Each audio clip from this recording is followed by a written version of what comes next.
Republic ಕನ್ನಡದ ವಿಶೇಷ ಕಾರ್ಯಕ್ರಮಕ್ಕೆ ಸ್ವಾಗತ. ನಾನು ಸ್ಮಿತಾ ರಂಗನಾಥ್. ಸೌಜನ್ಯ ಪ್ರಕರಣದ ಮರುತನಿಖೆ ಆಗತ್ತಾ? ಈಗ ಎಸ್ಐಟಿ ತನಿಖೆಯಲ್ಲಿ ಸೌಜನ್ಯ ಪ್ರಕರಣ ಮುನ್ನೆಲೆಗೆ ಬರುತ್ತಾ? ಎಲ್ಲ ಅನುಮಾನಗಳ ನಡುವೆ ಇಡೀ ಪ್ರಕರಣಕ್ಕೆ ಹೊಸದೊಂದು ಆಯಾಮ ಇದೀಗ ತೆರೆದುಕೊಳ್ತಾ ಇದೆ. ಸಾಮಾಜಿಕ ಹೋರಾಟಗಾರರಾದ ಸ್ನೇಹಮಯಿ ಕೃಷ್ಣ ಅವರು ನೀಡಿರುವ ದೂರಿನ ಆಧಾರದ ಮೇಲೆ ನಾವು ನೋಡೋದಾದ್ರೆ, ಹಾಗೆ ಸ್ನೇಹಮಯಿ ಕೃಷ್ಣ ಅವರು ಆರೋಪ ಮಾಡ್ತಾ ಇರೋ ಆಧಾರದ ಮೇಲೆ ನೋಡೋದಾದ್ರೆ, ಸೌಜನ್ಯ ರೇಪ್ ಅಂಡ್ ಮರ್ಡರ್ ಮಾಡಿದ್ದು ಬೇರೆ ಯಾರು ಅಲ್ಲ, ಆಕೆಯ ಸೋದರ ಮಾವ ವಿಠಲ್ ಗೌಡ ಅನ್ನೋ ಗಂಭೀರ ಆರೋಪ. ಇದು ಕೇವಲ ಆರೋಪವಾಗಿ ಉಳಿದಿಲ್ಲ. ಖುದ್ದು ಸ್ನೇಹಮಯಿ ಕೃಷ್ಣ ಅವರೇ ಪೊಲೀಸ್ ಇಲಾಖೆ ಎಳೆತಾಕಿದ್ದಾರೆ, ದೂರನ್ನ ಕೂಡ ಕೊಟ್ಟಿದ್ದಾರೆ. ಈ ಅನುಮಾನ ಸ್ನೇಹಮಯಿ ಕೃಷ್ಣ ಅವರಿಗೆ ಬಂದದ್ದು ಯಾಕೆ? ಇದನ್ನ ಸಾಬೀತುಪಡಿಸಲಿಕ್ಕೆ ಪೂರಕವಾದ ಸಾಕ್ಷ್ಯಗಳು ಅವ್ರ ಬಳಿಯಲ್ಲಿ ಏನಿದೆ? ಹಾಗೆ ಸ್ನೇಹಮಯಿ ಕೃಷ್ಣ ಅವರಿಗೆ ಸೌಜನ್ಯ ಪ್ರಕರಣದ ಬಗ್ಗೆ ಈಗ ಆಸಕ್ತಿ ಬಂದಿದ್ಯಾಕೆ? ಎಲ್ಲಾ ಪ್ರಶ್ನೆಗಳಿಗೆ ಉತ್ತರವನ್ನ ಅವ್ರ ಬಳಿಯಿಂದಲೇ ಕಂಡುಕೊಳ್ತಾ ಹೋಗೋಣ. ಖುದ್ದು ಸ್ನೇಹಮಯಿ ಕೃಷ್ಣ ಅವರು ಇವತ್ತು ನಮ್ಮ ಜೊತೆ ನಮ್ಮ ಸ್ಟುಡಿಯೋದಲ್ಲಿದ್ದಾರೆ. ನಮಸ್ಕಾರ ಸರ್, ಕಾರ್ಯಕ್ರಮಕ್ಕೆ ಸ್ವಾಗತ. ಎಲ್ಲಿಯ ಸ್ನೇಹಮಯಿ ಕೃಷ್ಣ ಅವರು, ಎಲ್ಲಿಯ ಧರ್ಮಸ್ಥಳದ ಸೌಜನ್ಯ ಕೇಸ್? 12 ವರ್ಷಗಳ ನಂತರದಲ್ಲಿ ಇದ್ದಕ್ಕಿದ್ದ ಹಾಗೆ ಈ ಪ್ರಕರಣದ ಕೊಲೆ ಇಂಥವರೇ ಮಾಡಿದ್ದಾರೆ ಅಂತ ಹೇಳಿ ದೂರು ಕೊಡ್ಲಿಕ್ಕೆ ನಿಮ್ಗೆ ಆಸಕ್ತಿ ಬಂದಿದ್ ಯಾಕೆ? ಮೇಡಮ್, ಇತ್ತೀಚೆಗೆ ಧರ್ಮಸ್ಥಳ ವಿಚಾರದಲ್ಲಿ ಸಾಕಷ್ಟು ಅಪಪ್ರಚಾರ ಆಗುವಂಥದ್ದು ಮಾಧ್ಯಮಗಳಲ್ಲಿ ನೋಡಿದ ನಂತರ ನನಗೆ ಒಂದು ರೀತಿ ಕುತೂಹಲ ಬಂತು. ಮತ್ತೆ ಅಷ್ಟು ವರ್ಷಗಳ ಕಾಲ ಆ ಒಂದು ಪ್ರಕರಣಕ್ಕೆ ನ್ಯಾಯ ಸಿಕ್ಕಿಲ್ಲ ಅಂತಂದ್ರೆ ಕಾರಣ ಏನಿರ್ಬೋದು ಅನ್ನೋ ಒಂದು ಕುತೂಹಲ. ಯಾಕಂದ್ರೆ ನಾನು ಹಲವಾರು ವರ್ಷಗಳಿಂದ ಈ ಅಪರಾಧ ಪ್ರಕರಣ ಸಂಬಂಧಪಟ್ಟ ಹೋರಾಟಗಳನ್ನು ಮಾಡ್ತಾ ಇದ್ದೀನಿ. ಆ ಹಿನ್ನೆಲೆಯಲ್ಲಿ ಮಾಹಿತಿಗಳು ಸಂಗ್ರಹ ಮಾಡಬೇಕು ಅಂತ ನನಗೆ ಯಾವಾಗ ಅನಿಸ್ತು, ಆಗ ನಾನು ಮಾಹಿತಿಗಳನ್ನು ಎಲ್ಲ ದಾಖಲೆ ಸಂಗ್ರಹ ಮಾಡಿ ಅದನ್ನು ಅಧ್ಯಯನ ಮಾಡಿದಾಗ ನನ್ನ ಒಂದು ಅನುಭವದ ಆಧಾರದ ಮೇಲೆ ಇಲ್ಲಿ ಪ್ರಕರಣದಲ್ಲಿ ಸರಿಯಾದ ರೀತಿ ತನಿಖೆ ಮಾಡಿಲ್ಲ, ನಿಜವಾದ ಆರೋಪಿಯನ್ನ ಪತ್ತೆ ಹಚ್ಚುವಂತಹ ಪ್ರಕ್ರಿಯೆ ಸರಿಯಾಗಿ ನಡೆದಿಲ್ಲ ಅಂತ ಹೇಳಿ ತಿಳಿದು ಬಂತು. ಎಲ್ಲದಕ್ಕಿಂತ ಮುಖ್ಯವಾಗಿ ಅಲ್ಲಿ ನನಗೆ ಕಂಡುಬಂದ ಸಾಕ್ಷ್ಯಗಳನ್ನ ವಿಶ್ಲೇಷಣೆ ಮಾಡಿದಾಗ ಅವ್ರ ಸೋದರ ಮಾವ ಏನಿದ್ದಾರೆ ವಿಠಲ್ ಗೌಡ, ಅವರೇ ಆಕೆ ಮೇಲೆ ಅತ್ಯಾಚಾರ ಮಾಡಿ ಕೊಲೆ ಮಾಡಿದ್ದಾರೆ ಅಂತೇಳಿ ಅನುಮಾನ ಬಂತು.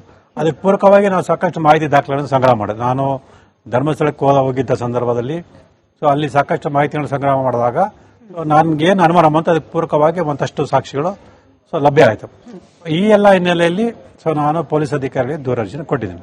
ನಿಮ್ಮ ಈ ರಿಸರ್ಚ್ಗೆ, ಸ್ಟಡಿಗೆ ಮೆಟೀರಿಯಲ್ಸ್ ಏನು ಸರ್? ಯಾಕಂದ್ರೆ ನೀವೇ ಕೊಟ್ಟಿರುವ ಈ 12 ಪುಟಗಳ ದೂರೇನಿದೆ, ಅದರಲ್ಲಿ 2ನೇ ಪೇಜಲ್ಲಿ ಬರೆದಿದ್ದೀರಿ ಸೌಜನ್ಯ ಪ್ರಕರಣಕ್ಕೆ ಸಂಬಂಧಪಟ್ಟಂತೆ ಒಂದಷ್ಟು ವಿಡಿಯೋಗಳನ್ನು ನೋಡಿದೆ, ಅವುಗಳಿಂದ ಮಾಹಿತಿ ಸಂಗ್ರಹಿಸಿದೆ, ಸೌಜನ್ಯ ಪ್ರಕರಣದ ಕೆಲವು ದಾಖಲೆಗಳಿಂದ ಹಾಗೆ ಬೇರೆ ಮೂಲಗಳಿಂದ ದಾಖಲೆ ಸಂಗ್ರಹಿಸಿ ನಂತರ ವಿಶ್ಲೇಷಣೆ ಮಾಡಿದೆ ಅಂತ. ಯಾವ ಮೆಟೀರಿಯಲ್ಸ್ ನೀವು ಸ್ಟಡಿ ಮಾಡಿದ್ದು ಅಂತ? ಮುಖ್ಯವಾಗಿ ಅದು ಸೌಜನ್ಯ ಪ್ರಕರಣಕ್ಕೆ ಸಂಬಂಧಪಟ್ಟ ಏನು ನ್ಯಾಯಾಲಯದ ದಾಖಲಾತಿಗಳಿತ್ತು ಆ ದಾಖಲಾತಿಗಳು, ಮತ್ತೆ ಆ ಸೌಜನ್ಯ ಪ್ರಕರಣಕ್ಕೆ ಸಂಬಂಧಪಟ್ಟಂತೆ ಅವ್ರ ಮನೆಯವರು ಮತ್ತೆ ಇತರರು ಏನೇನು ಮಾತಾಡಿದ್ದಾರೆ ಆ ಒಂದು ವಿಡಿಯೋಗಳು, ಮತ್ತೆ ನಾನು ಧರ್ಮಸ್ಥಳಕ್ಕೆ ಹೋದಾದ ಸಂದರ್ಭದಲ್ಲಿ ಅಲ್ಲಿಯ ಸ್ಥಳೀಯರನ್ನ ನಾನು ಪಡ್ಕೊಂಡಂತ ಮಾಹಿತಿಗಳು. ಇವೆಲ್ಲವನ್ನ ಆಧರಿಸಿ ನಾನು ಈ ದೂರನ್ನ. ನೀವು ಹೇಳಿದ್ದು ಎಲ್ಲೂ ಕೂಡ ವಿಠಲ್ ಗೌಡ ಅವರೇ ಕೊಲೆ ಮಾಡಿದ್ದಾರೆ ಅನ್ನೋದಕ್ಕೆ ಚಿಕ್ಕ ಅನುಮಾನ ಕೂಡ ಎಲ್ಲೂ ಇಲ್ಲ. ಇಂಥ ಕೊಲೆ ಅಂತ ಪ್ರಕರಣಗಳಲ್ಲಿ ನೇರವಾಗಿ ಪ್ರತ್ಯಕ್ಷವಾಗಿ ಯಾವುದೇ ಸಾಕ್ಷಿಗಳು ಸಿಗೋದು ಬಹಳ ಕಷ್ಟ ಇದೆ.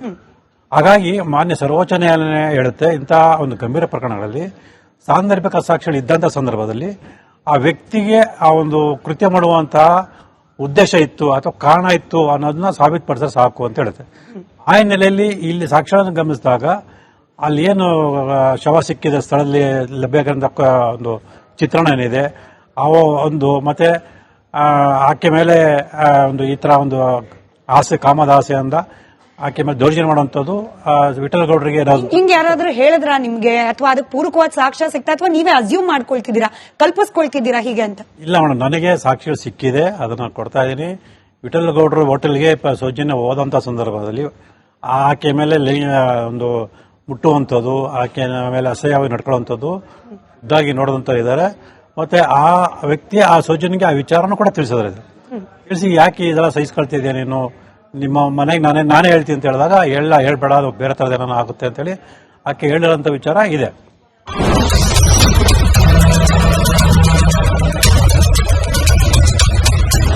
ನಮಸ್ಕಾರ, ರಿಪಬ್ಲಿಕ್ ಕನ್ನಡದ ವಿಶೇಷ ಕಾರ್ಯಕ್ರಮಕ್ಕೆ ಸ್ವಾಗತ. ನಾನು ಸ್ಮಿತಾ ರಂಗನಾಥ್. ಸೌಜನ್ಯ ಪ್ರಕರಣದ ಮರುತನಿಖೆ ಆಗತ್ತಾ? ಈಗ ಎಸ್ಐಟಿ ತನಿಖೆಯಲ್ಲಿ ಸೌಜನ್ಯ ಪ್ರಕರಣ ಮುನ್ನೆಲೆಗೆ ಬರುತ್ತಾ? ಎಲ್ಲ ಅನುಮಾನಗಳ ನಡುವೆ ಇಡೀ ಪ್ರಕರಣಕ್ಕೆ ಹೊಸದೊಂದು ಆಯಾಮ ಇದೀಗ ತೆರೆದುಕೊಳ್ತಾ ಇದೆ. ಸಾಮಾಜಿಕ ಹೋರಾಟಗಾರರಾದ ಸ್ನೇಹಮಯಿ ಕೃಷ್ಣ ಅವರು ನೀಡಿರುವ ದೂರಿನ ಆಧಾರದ ಮೇಲೆ ನಾವು ನೋಡೋದಾದ್ರೆ, ಹಾಗೆ ಸ್ನೇಹಮಯಿ ಕೃಷ್ಣ ಅವರು ಆರೋಪ ಮಾಡ್ತಾ ಇರೋ ಆಧಾರದ ಮೇಲೆ ನೋಡೋದಾದ್ರೆ, ಸೌಜನ್ಯ ರೇಪ್ ಅಂಡ್ ಮರ್ಡರ್ ಮಾಡಿದ್ದು ಬೇರೆ ಯಾರು ಅಲ್ಲ, ಆಕೆಯ ಸೋದರ ಮಾವ ವಿಠಲ್ ಗೌಡ ಅನ್ನೋ ಗಂಭೀರ ಆರೋಪ. ಇದು ಕೇವಲ ಆರೋಪವಾಗಿ ಉಳಿದಿಲ್ಲ. ಖುದ್ದು ಸ್ನೇಹಮಯಿ ಕೃಷ್ಣ ಅವರೇ ಪೊಲೀಸ್ ಇಲಾಖೆ ಎಳೆತಾಕಿದ್ದಾರೆ, ದೂರನ್ನ ಕೂಡ ಕೊಟ್ಟಿದ್ದಾರೆ. ಈ ಅನುಮಾನ ಸ್ನೇಹಮಯಿ ಕೃಷ್ಣ ಅವರಿಗೆ ಬಂದದ್ ಯಾಕೆ? ಇದನ್ನ ಸಾಬೀತುಪಡಿಸಲಿಕ್ಕೆ ಪೂರಕವಾದ ಸಾಕ್ಷ್ಯಗಳು ಅವ್ರ ಬಳಿಯಲ್ಲಿ ಏನಿದೆ? ಹಾಗೆ ಸ್ನೇಹಮಯಿ ಕೃಷ್ಣ ಅವರಿಗೆ ಸೌಜನ್ಯ ಪ್ರಕರಣದ ಬಗ್ಗೆ ಈಗ ಆಸಕ್ತಿ ಬಂದಿದ್ಯಾಕೆ? ಎಲ್ಲಾ ಪ್ರಶ್ನೆಗಳಿಗೆ ಉತ್ತರವನ್ನ ಅವ್ರ ಬಳಿಯಿಂದಲೇ ಕಂಡ್ಕೊಳ್ತಾ ಹೋಗೋಣ. ಖುದ್ದು ಸ್ನೇಹಮಯಿ ಕೃಷ್ಣ ಅವರು ಇವತ್ತು ನಮ್ಮ ಜೊತೆ ನಮ್ಮ ಸ್ಟುಡಿಯೋದಲ್ಲಿದ್ದಾರೆ. ನಮಸ್ಕಾರ ಸರ್, ಕಾರ್ಯಕ್ರಮಕ್ಕೆ ಸ್ವಾಗತ. ಎಲ್ಲಿಯ ಸ್ನೇಹಮಯಿ ಕೃಷ್ಣ ಅವರು, ಎಲ್ಲಿಯ ಧರ್ಮಸ್ಥಳದ ಸೌಜನ್ಯ ಕೇಸ್ 12 ವರ್ಷಗಳ ನಂತರದಲ್ಲಿ ಇದ್ದಕ್ಕಿದ್ದ ಹಾಗೆ ಈ ಪ್ರಕರಣದ ಕೊಲೆ ಇಂಥವರೇ ಮಾಡಿದ್ದಾರೆ ಅಂತ ಹೇಳಿ ದೂರ್ ಕೊಡ್ಲಿಕ್ಕೆ ನಿಮ್ಗೆ ಆಸಕ್ತಿ ಬಂದಿದ್ ಯಾಕೆ?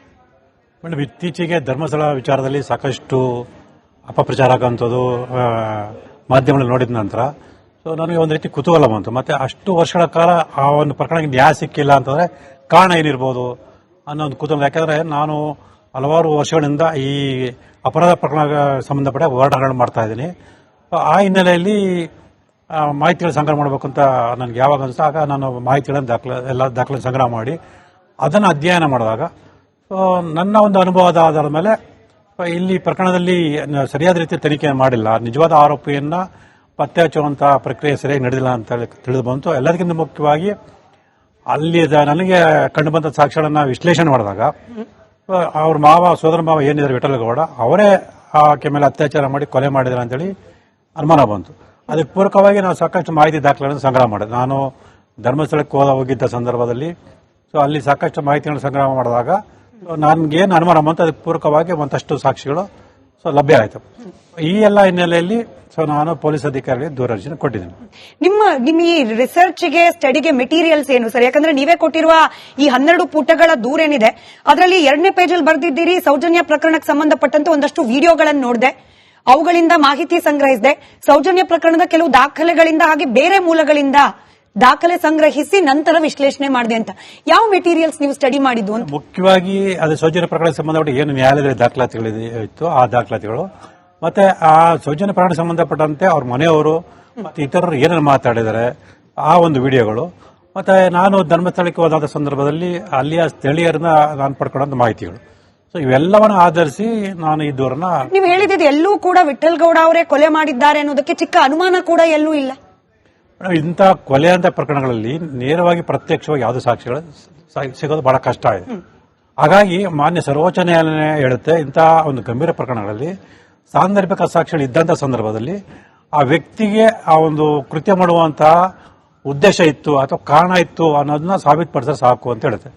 ಆ ಹಿನ್ನೆಲೆಯಲ್ಲಿ ಇಲ್ಲಿ ಸಾಕ್ಷ್ಯಗಳನ್ನು ಗಮನಿಸಿದಾಗ ಅಲ್ಲಿ ಏನು ಶವ ಸಿಕ್ಕಿದ ಸ್ಥಳದಲ್ಲಿ ಲಭ್ಯವಾಗಿರೋ ಒಂದು ಚಿತ್ರಣ ಏನಿದೆ ಅವ ಒಂದು ಮತ್ತೆ ಆಕೆ ಮೇಲೆ ಒಂದು ಈ ತರ ಒಂದು ಆಸೆ ಕಾಮದ ಆಸೆಯಿಂದ ಆಕೆ ಮೇಲೆ ದೌರ್ಜನ್ಯ ಮಾಡುವಂತದ್ದು ವಿಠಲಗೌಡರಿಗೆ ಹಿಂಗೆ ಯಾರಾದ್ರೂ ಹೇಳಿದ್ರ ನಿಮ್ಗೆ, ಅಥವಾ ಅದಕ್ಕೆ ಪೂರಕವಾದ ಸಾಕ್ಷ್ಯ ಸಿಕ್ತಾ ಅಥವಾ ನೀವೇ ಅಸ್ಯೂಮ್ ಮಾಡ್ಕೊಳ್ತಿದ್ದೀರಾ, ಕಲ್ಪಿಸ್ಕೊಳ್ತಿದ್ದೀರಾ ಹೀಗೆ ಅಂತ? ಇಲ್ಲ ಮೇಡಮ್, ನನಗೆ ಸಾಕ್ಷಿಗಳು ಸಿಕ್ಕಿದೆ, ಅದನ್ನ ಕೊಡ್ತಾ ಇದ್ದೀನಿ. ವಿಠಲಗೌಡರು ಹೋಟೆಲ್ಗೆ ಸೌಜನ್ಯ ಹೋದಂತ ಸಂದರ್ಭದಲ್ಲಿ ಆಕೆ ಮೇಲೆ ಒಂದು ಮುಟ್ಟುವಂಥದ್ದು, ಆಕೆ ಮೇಲೆ ಅಸಹ್ಯವಾಗಿ ನಡ್ಕೊಳ್ಳುವಂಥದ್ದು ಇದಾಗಿ ನೋಡುವಂತ ಇದ್ದಾರೆ. ಮತ್ತೆ ಆ ವ್ಯಕ್ತಿ ಆ ಸೌಜನ್ಯಗೆ ಆ ವಿಚಾರನೂ ಕೂಡ ತಿಳಿಸಿದ್ರೆ, ತಿಳಿಸಿ ಯಾಕೆ ಇದೆಲ್ಲ ಸಹಿಸ್ಕೊಳ್ತಿದ್ಯಾ ನೀನು, ನಿಮ್ಮ ಮನೆಗೆ ನಾನೇ ಹೇಳ್ತೀನಿ ಅಂತ ಹೇಳಿದಾಗ ಹೇಳ್ಬೇಡ, ಅದು ಬೇರೆ ತರದೇನೋ ಆಗುತ್ತೆ ಅಂತೇಳಿ ಆಕೆ ಹೇಳಿರೋಂಥ ವಿಚಾರ ಇದೆ.